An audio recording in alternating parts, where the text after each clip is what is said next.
All right, we back with another episode of Podclass. Today's podcast is all about Veterans Week, and we will be introducing to you some people, some staff members, some faculty members that have served our country. I'm a special guest host today. I'm Mr. E. Who else is our other host here? I'm Kaya, your regular host. Your regular host.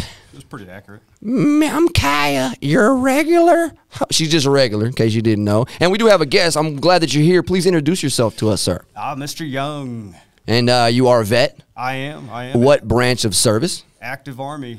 Active Army. See, active duty people, they always like to throw that word active in there just as a slight to people who were not active. Yes. But we do have people that were National Guardsmen or National Airmen or whatever we call the other people. We don't really give them too much credit. Just kidding. I was in the Army as well. How long were you in the Army? 12 years. 12 years. That's a long time. Yeah, Are you comfortable sharing with us your MOS and some of your experiences? Yeah. I was a human resources technician, deployed twice, numerous field exercises. Unfortunately, didn't get to go anywhere fun. Was Fort Sill, Fort Hood, Texas, now Fort Cavazos. Wait, Fort Sill's not fun? I mean, it's home. I didn't get to go anywhere different. Where are you from, Mr. Young? I'm from here. I am a Lawton product, Lawton High, Tomlinson, and John Adams. Wow. Yeah. If y'all went to Thomason, y'all are goats. Yes. R.I.P. Yeah. R.I.P. to Wolves. Right. So you're from Lawton. I'm from Lawton. And joined the Army. Yep. Can you tell us why? What led to that decision? I don't know. Wanted some better opportunities for my life. I had just met my wife and decided I wanted to give a better life for my kids and joined the military. Sounds legit to me. So you left to go to basic. Where was basic? Fort Jackson. Okay, you went to Jackson. Where was AIT? Fort Jackson. Fort Jackson, and then your first duty station was? Fort Sill. Dang, so you joined the Army to leave Lawton and ended up back in, wait for it, Lawton, America, baby. Yep. Hey, I joined the Army the literal reason I joined the Army was to get up out of here, man. And I ended up, I was a 25 uniform, the commo soldier, which was, for those that don't know, we took care of networking and communication, you know what I'm saying? Just being able to talk on phone lines and internet and radios and the like, right? I did a little bit of all of that, and it transferred well, obviously, into the civilian world. Definitely. I joined the Army to get out of here.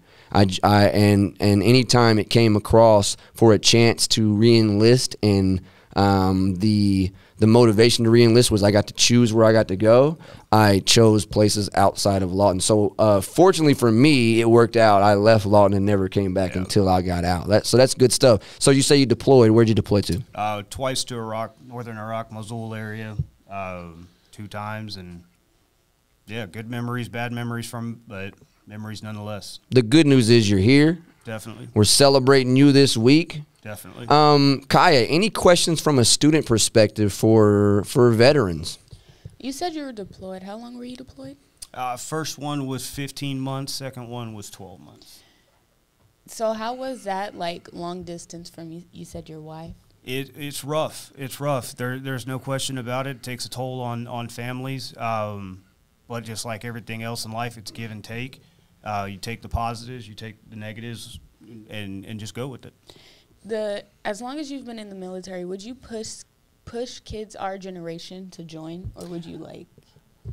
It depends on the person. I'm absolutely glad that I was in the military. I felt that it definitely helped me grow up. I think I wouldn't have been the person I am today if I would have stayed in Lawton and not had my military experiences.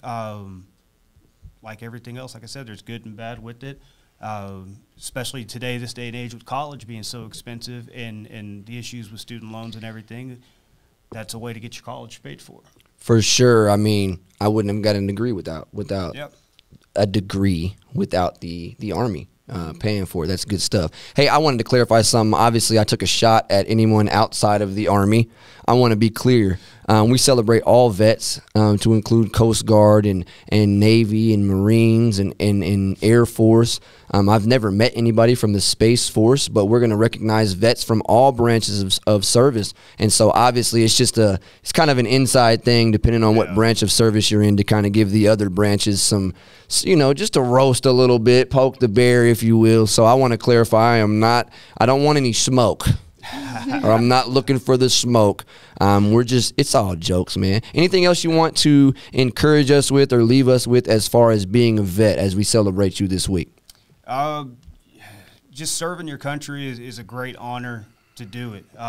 There's great opportunities, but at the end of the day, it's all about serving other people, whether it be in the military or serving people in your community. And I encourage everybody, especially this generation, to get out and serve. We're back with our second vet of the day. Please introduce yourself to us. I'm Command Sergeant Major retired David Cecil. Command Sergeant Major, say it right. I called him Sergeant earlier, and it was definitely the wrong rank. If you know, you know. So what's your MOS? I was a 13 Bravo, which is a cannon crew member. Mortars?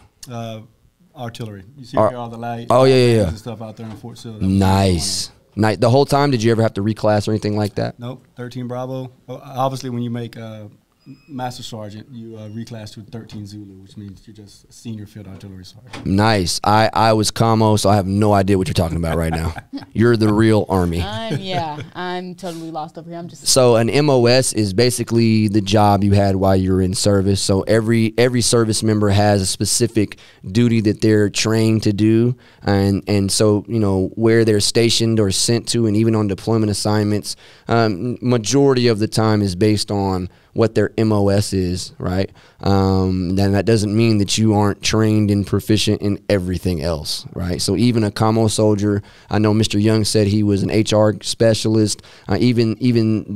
All branch types of MOSs got to go through training, but basic training is primary. So you still have to be equipped to be a warrior no matter what. So speak to that, being a warrior. Have you been deployed? How many times? I've been deployed 6 times. Dang!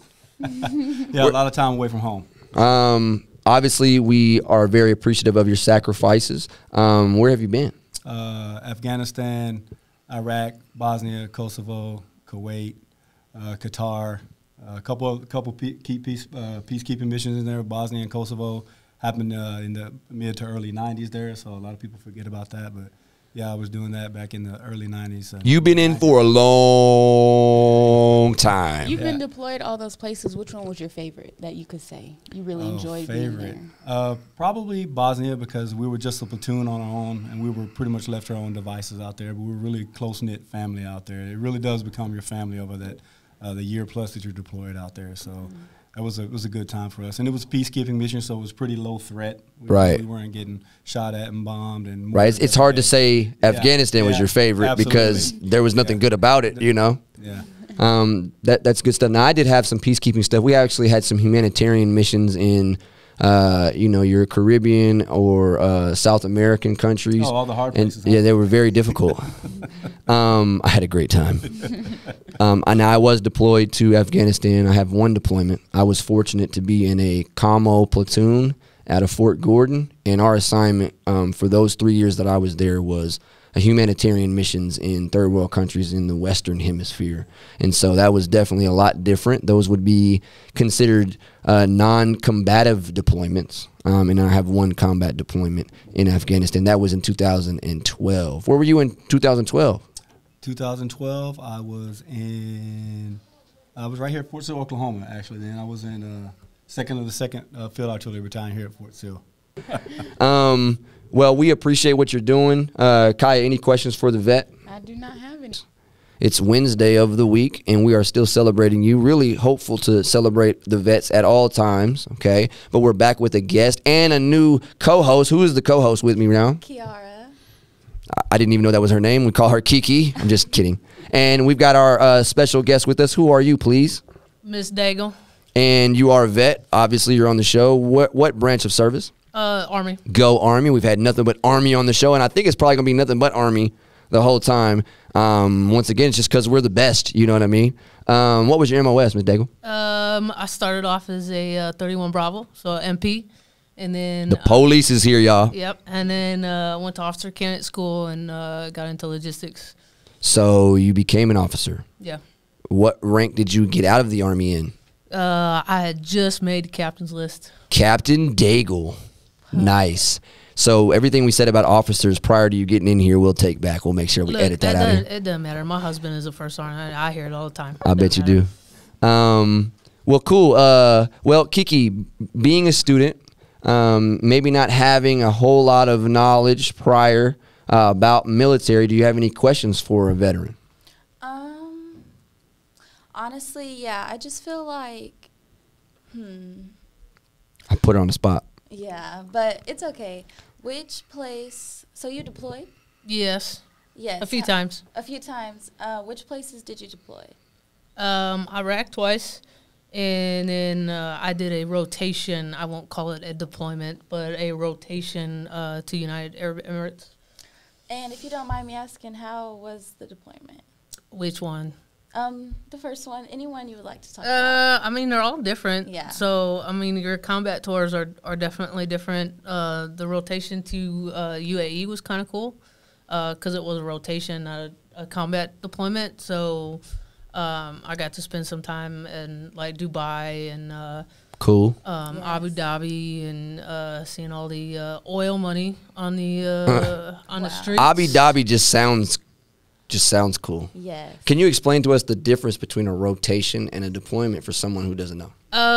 So like your deployments are normally like your combat deployments. So like 2 tours in Iraq for 15 months and 12 months, and then a rotation, like we're just there. It's not a PCS, so it's not like a permanent station move, but your unit will go for like usually 9 months nowadays for support or training. So like you rotate to the UAE with the unit I was in, and I supported them because I was logistics, and you're just there to provide support if something pops off. Mm-hmm. So, That's cool. So what kind of support were you providing in UAE? me personally or my unit? Whatever. Logistics. She's such an Army person, like so matter of fact and using acronyms. Like, calm down, Daigle. Well, we're home look, now. It doesn't matter because my husband is still active. Oh, so I yeah, you're don't- still in I'm Army. I don't get away from it. I got you. But like for me, logistics, like I did maintenance, like provided ammo and food and transportation. So That's cool. So you got to spend some time in places outside of the UAE, obviously, right? Now, when you went to Iraq and you got R&R, where'd you choose to go? Did you come home? Did you go other places? no, I went home. I went to Illinois. That's cool. So nothing too exciting. Were you ever deployed during baseball season? Yes. Where were you when the Cubs won it all? Well, I was a civilian then. Oh. I was sitting in bed with my week-year-old daughter watching Game 7, and my husband had to take her from me. I bet. Yeah, so I wouldn't do anything. It's a great experience. It was a wonderful experience, yes. That's pretty cool. I was deployed when the Oklahoma City Thunder were fairly new, and they made it to they beat the Spurs to make it to the finals, the NBA finals. It was a very exciting time, especially being the only one in my unit from Oklahoma. That was cool, and with a bunch of Spurs fans around, I loved it. I was deployed when the Blackhawks won the Stanley Cup. What And are the then- Blackhawks? Hockey. What's hockey? Whatever. You Southerners just don't understand sometimes good sports. But OU. Because sports, what? What does that mean? But in UAE, there's because we were out of Fort Sill, so you got a lot of OU fans. Got you.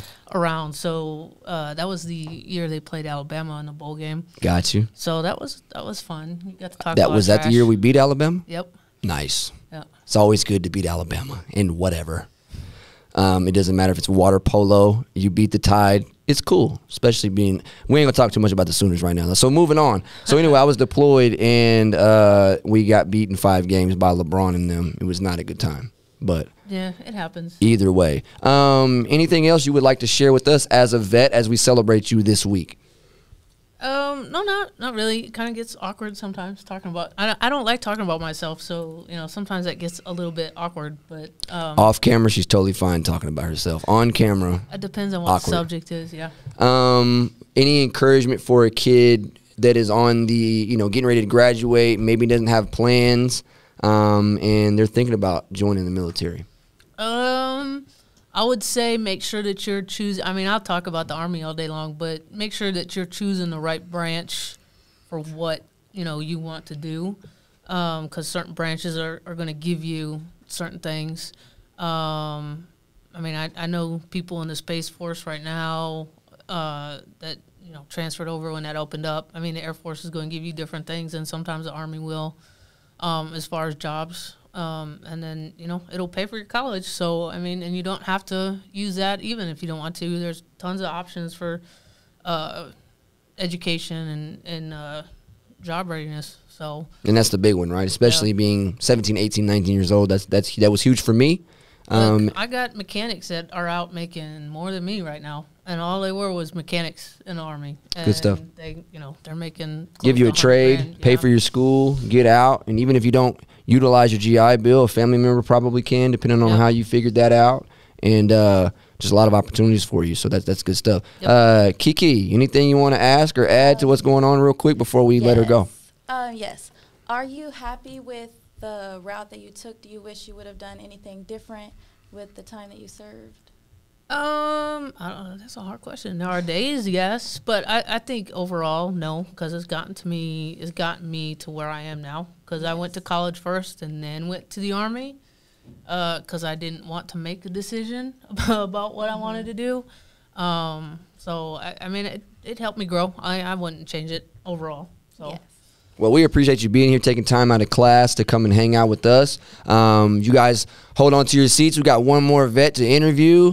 We're back with our last guest. Mr. E stepped off camera because he's a loser. But anyway, so who's our vet for today? Coach Prater. And what was your MOS? I was an 11 Bravo, an infantry guy. And what is that? What do they do? The short to that is I'm the one that's on the ground that gets to go out with lots of expensive toys looking for the bad guy. Mm-hmm. Okay. Were you deployed? 14 times. Whoa. Dang. Yeah. Yeah. Where would you mind saying where to? Iraq, Afghanistan, Panama, Bosnia, Macedonia, Cyprus. I can't even remember. Yeah, there are some of those places I didn't even know existed. Yeah. But about how long do you think you was gone from home? The longest I was gone at one time was 28 months. Whoa. I was, the Army made a decision and moved a forward deployed unit. So I was stationed in Korea. Let me backtrack just a little bit. I was stationed in Korea, and they picked my entire brigade up and dropped us in Baghdad. So I was in Korea for 13 months and then in Baghdad for 15 months. Mm-hmm. And so it was a long time away from home. I bet it was. Okay. Yes, I know there's a lot of crazy times and a lot of good times, but which one would you say your best experience that you've had in the Army? I mean, 14 times there's a lot of places that you've been. Well, after 25 years, I was fortunate to travel around the world quite a bit, and going to Europe is probably my fun period, but the kind of deployments that I went on were not very fun. Yes. And so, when you're in direct combat all the time, it's challenging. Very, yeah. I couldn't imagine. Coming out of what you went through, was it hard to snap back to I don't want to say civilization, but being part of That's actually a good question. PTSD is real. It affects everybody differently. For example, if you ever see me at a restaurant, I sit where I can see the door. My wife knows this, and she knows that if I get antsy, dinner's done and we get up and go. There's some times that it's worse. When the seniors pulled the senior prank and put all the balloons in the hallways a few years ago, you all weren't here yet, but when they started popping, it brings back memories that you don't really want to think about, but they're there, and they don't ever go away. It affects every vet differently, but PTSD is a problem. Do you know what that means? Yes. Okay. Yeah. I do. I have a question for you. Yes, Do you sir. think, and Mr. Young is still in here, so out of hold on, how many people did we interview today? 4? Out of the 4, if you include me, that's 5. So 3 out of the 5 are bald. Do you directly attribute that to your time in service? Absolutely. But then you add to the fact that we're around teenagers all day long, and this is a result of teenagers. And I have 2 teenage daughters. And I have 2 teenage boys on active duty. Okay, we are not that bad. Yeah, we cannot be that bad. Like, So it does. Wearing the helmet and the hat constantly makes a difference. I just want to let it be known we are not the reason they lose their hair. Mr. E, They're blaming it on us. that I was think. his fault. Yeah. Okay, so before I started teaching, I had no gray in my beard. I was already bald, but I had no gray in my beard. Is it fair to say, now that I do, it's your fault? No, how long have you been teaching? Like Like, that's you're a getting period of older. time. I remember Like- him as a student teacher. I was bald, yes. Yes. Did I have gray beard? No. Absolutely Are you still not. a student teacher? But Mr. What? E, you're getting older. You're not a Grays student come with teacher. age. Anymore, he's not a student But I'm teacher. not Yeah, even. But I'm not so- even 40, Kaya. You have accelerated the gray situation. I'm well over 40. But thank you for being on our podcast today. We loved having each and every vet on here, and we really appreciate y'all. And we'll be celebrating y'all this whole week, and we're so very grateful that y'all gave us a Yes. day off on Friday. So very grateful.